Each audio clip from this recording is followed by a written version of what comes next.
Casas completamente destruidas, enormes cerros de escombros y familias desamparadas en la calle.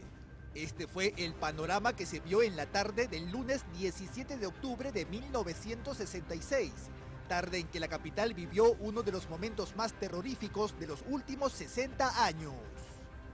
Un terrible terremoto que en la época fue catalogado como magnitud 8.1 según la antigua escala de Richter, azotó Lima a las 4:44 de la tarde y duró 45 interminables segundos. El epicentro fue el Mar de Huacho, en la provincia de Huaura, zona costera que fue duramente golpeada por el sismo que causó grandes daños materiales en toda la zona del norte chico de Lima. Gracias al Archivo de Oro de Panamericana Televisión, hoy podemos recordar estas impactantes imágenes que muchos peruanos recuerdan hasta hoy. El entonces presidente de la República, Fernando Belaúnde, llegó hasta la zona principal del desastre para registrar todos los daños. He encontrado efectivamente daños considerables en Huaura, población que se encuentra en gran parte destruida. Afortunadamente las víctimas allí no son muchas, había una víctima y posiblemente 2 víctimas bajo los escombros. Las crónicas de la época relatan el terremoto como un sismo de regular intensidad que parecía perder fuerza con el paso de los segundos.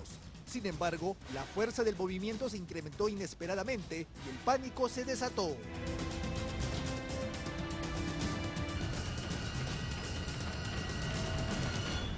Decenas de casas se desplomaron con total facilidad, provocando la muerte de más de 100 peruanos.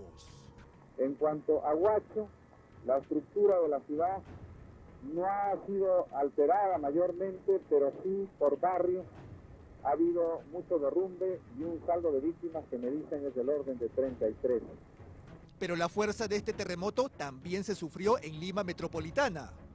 Distritos como Rímac, Puente Piedra y El Cercado fueron los más afectados por el tipo de suelo y por las viviendas de gran antigüedad.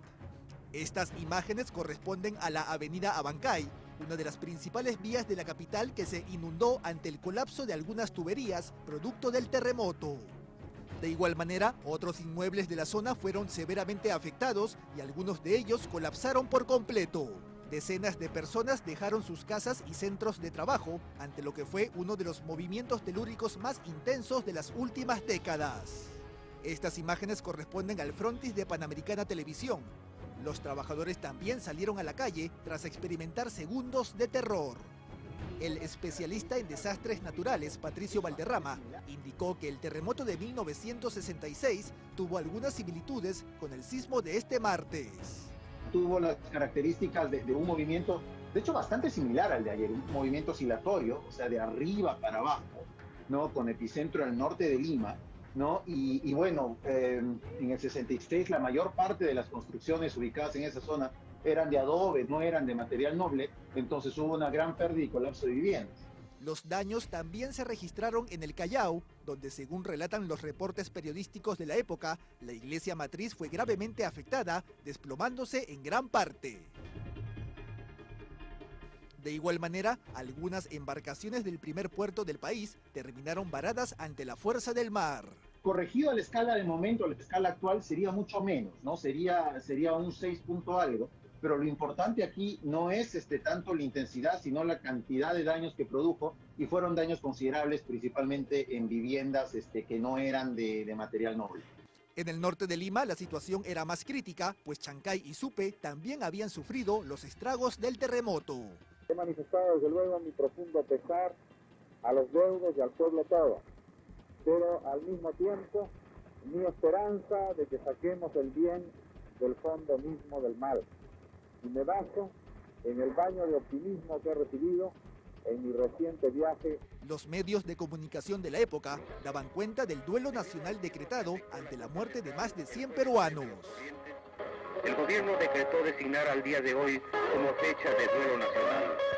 Y por eso tenemos a nuestra bandera a media asta. Así, hoy nos unimos todos los peruanos en profundo pesar. Han pasado 55 años desde esta tragedia, pero en la capital muchas cosas no parecen haber cambiado.